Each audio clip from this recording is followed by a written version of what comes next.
I ftuari I ditës. Miqtë e Radio Ngjallja, përshëndetje. Edhe sot ju uroj një ditë të mbar përmes valve tona në 88.5 MHz në Tiranë dhe në Durrës, na ndiqni në FM 93.4 MHz në Elbasan, në Fier në FM 98.7 MHz, si dhe në Kosh në FM 88.7 MHz. Sot në rubrikën I ftuari I ditës do të kemi kënaqësinë të ndjekim një intervistë të zhvilluar me profesorin Dimitër Qosja, teolog I cili punon dhe si akademik pranë Universitetit Logos, Departamenti I Shkencave Religjioze. Profesor, përshëndetje. Përshëndetje. Ju falenderoj që më jepni mundësinë dhe nëpërmjet kësaj interviste përshëndes gjithë dëgjuesit e Radios Ngjallja. Ju falenderojmë ne që pranuat të ndani këto minuta me ne dhe të përcjellni disa mesazhe për besimtarët tanë dhe dëgjuesit tanë. Profesor, do të nisim të flasim për arsimin, cilat kanë qenë hapat konkrete që kryepiskopi Anastas në këto 27 vite në krye të Kishës Orthodhokse Autoqefale të Shqipërisë ka ndërmarrë për arsimin për fëmijët.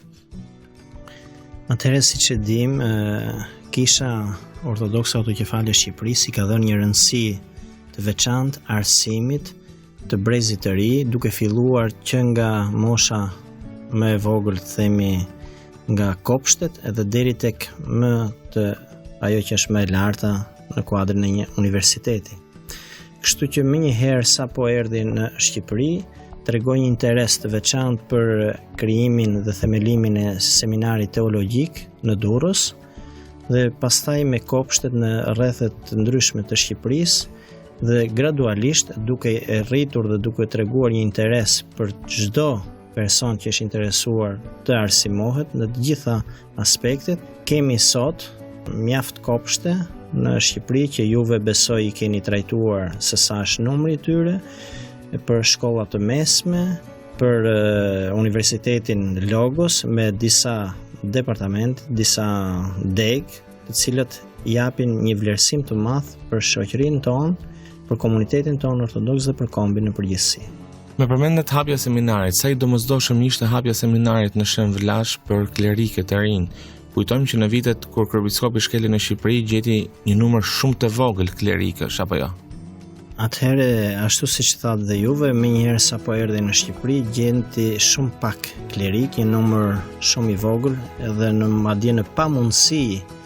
për të kryer gjithë shërbimet e tyre për shkak të moshës, për shkak të përsekutimit të gjatë nga regjimi më I egër në historinë e njerëzimit, kështu që menjëherë tregoi një interes dhe një përkushtim të jashtëzakonshëm për themelimin e seminarit teologjik. Dhe kështu konkretisht në 7 shkurt të vitit 1992 hapi në Durrës seminarin teologjik, në të cilën morën pjesë mjaft student të moshave të ndryshme, një seminar I cili kishte si qëllim të formonte, të arsimonte dhe të përgatiste kuadrin e ri të Kishës Orthodhokse Autoqefale Shqipërisë, një institucion deri në atë momente I asgjësuar totalisht nga regjimi I egër ateist në Shqipëri. I nisi mësimet ky seminar në një kamp I punëtorëve pranë plazhit të Durrësit me kushte mizerabile, sigurisht edhe kohët atëherë ishin mjaft të vështira, ndoshta edhe shoqëria ishte mjaft e prapambetur, sepse siç e dim ai sistem përveç një shkatërrimit që I bëri në aspektin material, I bëri gjithashtu edhe një shkatërrim në aspektin moral të mbar shoqërisë dhe sigurisht institucioneve fetare në vend.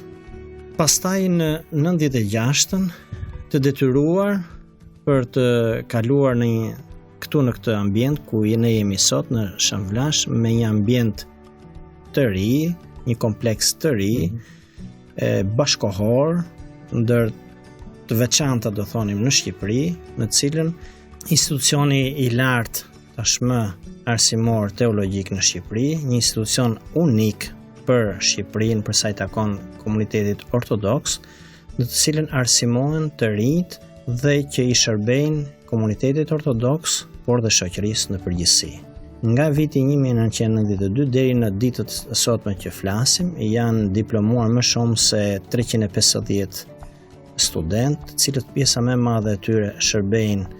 si klerik, por dhe një pjesë e konsiderueshme e tyre në shumë fusha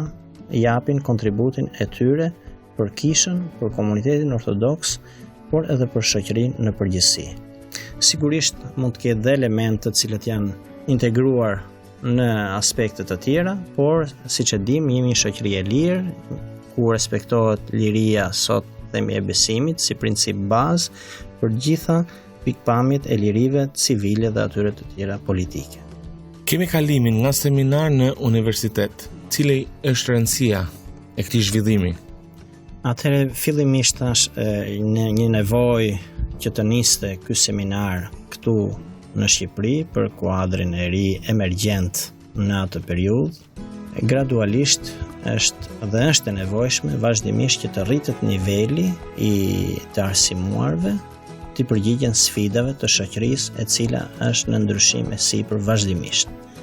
Për këtë arsye kaloi rreth vitit 98 në kuadrin e akademisë dhe sot që flasim është integruar në Universitetin Logos tek Fakulteti i Shkencave Sociale, Departamenti ynë i Teologjisë Sociale dhe Shkencave Religjioze. Ky kalim i domosdoshëm që i përgjigjet kohës ka si synim të përgatisi studentët tanë të jenë të gatshëm të përgjigjen sfidave të shoqërisë, komunitetit tonë, duke u thelluar në dijet teologjike, në hulumtimet biblike, historike, edhe ato të shkencave që i përkasin teologjisë dhe jo vetëm. Në përmendet përgatitjen e kuadrove, klerikët, teologët, katekistët e të tjerë, pjesa më e madhe e tyre janë vendas pra shqiptar të përgatitur, të formuar dhe të arsimuar, të mirë arsimuar, të theksojmë nga kryepiskopi Anastas. Ky është një element i veçantë apo jo? Ku kryepiskopi Anastas investoi që të përgatitet pikërisht shqiptarë që të shërbejnë Komunitetit Ortodoks në Shqipëri. Pikërisht ky është edhe qëllimi që prej fillimit dhe tregon edhe një vizionin e fortlumturisë së tij i mësot Anastasit për të themeluar këtë institucion të lartë unik në Shqipëri në mënyrë që të përgatitet kuadri vendas duke i shërbyer Kishës Ortodokse dhe vendit në tërësi.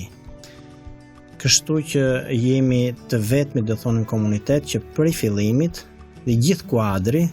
sot që shërbejnë ashtu siç ju përmendët më lart, duke përfshirë nga nivelet më të larta, pra siç janë episkopët, mitropolitët, dhe ne kemi 2 mitropolit dhe 1 episkop të ka dalë nga këtu sigurisht të thelluar në dijet e tyre dhe jo vetëm këtu, dhe të gjithë klerikët e tjerë që shërbejnë në Kishën Orthodhokse Autoqefale Shqipërisë, përveç 2 apo 3 personave, të gjithë të tjerët kanë dalë nga kjo shkollë këtu në Shënvlash. Pse është e rëndësishme kuadri vendas? Jo vetëm sepse ata trajtohen në gjuhën, në kulturën dhe të bashkëjetesës këtu në këtë vend, por edhe sepse njohin më mirë terrenin, njohin më mirë situatat dhe kështu që mund t'i përgatiten, mund t'i dhe përballojnë më mirë situatat në të cilat gjendet vendi ynë. Dhe ka treguar vërtet, duke u përgatitur këtu në vendin ton, jemi do thonim ndër komunitetet e rralla në Shqipëri, të cilët gjatë këtyre viteve nuk është krijuar asnjë tendencë përçarëse dhe madje të një ekstremizmi, siç mund të ketë ndodhur me elemente të tjerë të komuniteteve të tjera. Kështu që nuk njoh ndonjë klerik në kishën tonë që të ketë treguar ndonjë tendencë fanatizmi për të krijuar turbulli në shoqërinë tonë të brisht. Kjo tregon edhe një herë vizionin, siç thash më lart, dhe rëndësinë e kryepiskopit Anastas për të krijuar elementin vendas, për të shërbyer këtij vendi. Dhe kjo nuk është theksuar vetëm nga unë, edhe mjaft njerëz të tjerë kanë theksuar rëndësinë e përgatitjes së kuadrove brenda vendit. Dashuria, sakrifica, besimi kanë qenë disa nga karakteristika që kanë shoqëruar kryepiskopin Anastas në këto 27 vite në krye të Kishës Orthodhokse Autoqefale të Shqipërisë. Ju si teolog, si do ta përshkruanit rrugtimin e kryepiskopit Anastas në ringritjen, ringjalljen e Kishës Orthodhokse këtu në Shqipëri? Kuptohet që ka patur dhe betejë të ashpra, apo jo? Sigurisht rrugtimi i kryepiskopit Anastas, por edhe i Kishës Ortodokse në përgjithësi, është një rrugtim i vështirë, është një rrugtim që karakterizohet nga kryqi, por sigurisht Gjithmonë ashtu siç është theksuar që për ne krishterët kryqi është simboli i triumfit. Dhe në këtë simbol të triumfit fshihet e vërteta, fshihet jeta, fshihet dhe shfaqet ngjallja. Prandaj dhe Kisha Ortodokse sot rrezaton një ngjallje në mjaft aspekte të saj. Ka ende punë për të bërë, ka ende përpjekje, ka ende nevojë për më shumë dashuri, për më shumë sakrifica, në cilën ky komunitet besoj se do t'i shfaqi në vazhdim e sipër, ashtu siç gjithë rrugëtimi i ortodoksisë që nga themelimi i saj, të thonim nga vetë Zoti Krisht, e rrezaton këtë sakrificë, këtë dashuri dhe këtë përpjekje dhe këtë rrugëtim të vështirë, por drejt një triumfi, sepse edhe ngjarjet e pas viteve 90 treguan pikërisht atë që tha vetë Krishti, që dyert e hadhit nuk do ta mposhtin dot kishën e themeluar prej tij. Atëherë ja është dhënë një rëndësi jo vetëm për ndërtimin e kishave të reja, por edhe restaurimin e kishave që përmbajnë një vlerë të jashtëzakonshme për kulturën tonë, për komunitetin ortodoks në veçanti, dhe nëpërmjet këtyre është një identitet i gjallë i këtij populli. Kështu që mirëmbajtja, restaurimi i atyre objekteve tregon edhe një kulturën tonë, shprehjen tonë dhe rëndësinë që japim vlerave të jashtëzakonshme, sepse siç e dim, komuniteti ortodoks edhe në momente mjaft të vështira, nëpërmjet arkitekturës, nëpërmjet artit, nëpërmjet historisë, nëpërmjet gjithë sakrificës së tij, ka ditur që të rrezatojë, të ndërtojë dhe të mirëmbajë kisha të cilat përbëjnë një identitet të jashtëzakonshëm për këtë popull dhe për këtë vend. Kështu që është detyrimi ynë ruajtja, mirëmbajtja dhe promovimi i këtyre vlerave të jashtëzakonshme dhe këtij thesari që përmban komuniteti ortodoks në Shqipëri. Dhe për këtë arsye kisha ka dhënë një rëndësi dhe në mënyrë të veçantë kryepiskopi Anastas me mbledhjen e mjaft fondeve duke restauruar kisha të jashtëzakonshme, sigurisht ende të tjera presin mbledhjen e shumë fondeve dhe ndërgjegjësimin e mjaft njerëzve për ruajtjen e këtyre vlerave në të cilat ne trashëgojmë. Përpos arsimit dhe veprave humanitare në hapjen e 10 mencave ku është qenë të varfrit apo në ndihmën e madhe ekonomike dhe sociale që është dhënë shtresave në nevojë, kryepiskopi Anastas ka investuar shumë dhe në ringritjen e kishave të vjetra, manastirave të vjetra, por dhe në ndërtimin e kishave të reja, për të plotësuar më tepër këtë kurore në ortodoksisë të besimit apo jo. Atëherë sigurisht një kish është e gjallë kur tregon një interes dhe një përpjekje të vazhdueshme në mjaft aspekte të shoqërisë. Për këtë arsye, gjatë ringritjes së saj ka treguar një interes në të gjithë aspektet, duke treguar një ndjeshmëri edhe ndaj të vobektëve, me krijimin e mencave në disa qytete ose pranë mitropolive, por edhe pranë enorive të ndryshme, duke kërkuar nga besimtarët dhe nga sakrificat dhe nga tepricat e tyre, të paktën në festat kryesore të komunitetit tonë, të ofroj ndihmën e caktuar për mjaft familje që janë në nevojë. Vazhdimisht këtë e ka demonstruar me përurësi, duke treguar dashurinë e saj të painteresht ndaj personave në nevojë, ndaj shtresave në nevojë. Kështu që si komunitet tregojmë vazhdimisht një interes për këtë gjë, me themelimin e mencave, me ushqime të caktuara, me ndihmë të familjeve të varfra të ndryshme në qytete të ndryshme, qoftë nga kisha drejt për drejt, por qoftë edhe nëpërmjet lidhjes së disa besimtarëve për të kontribuar dhe ata drejt për së drejti tek ata njerëz që janë në nevojë. Ju falenderoj profesor.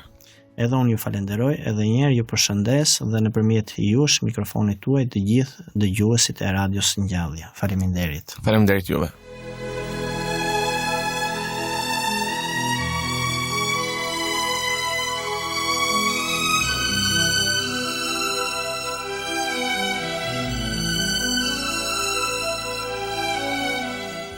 Ndoqët të ftuarin e ditës.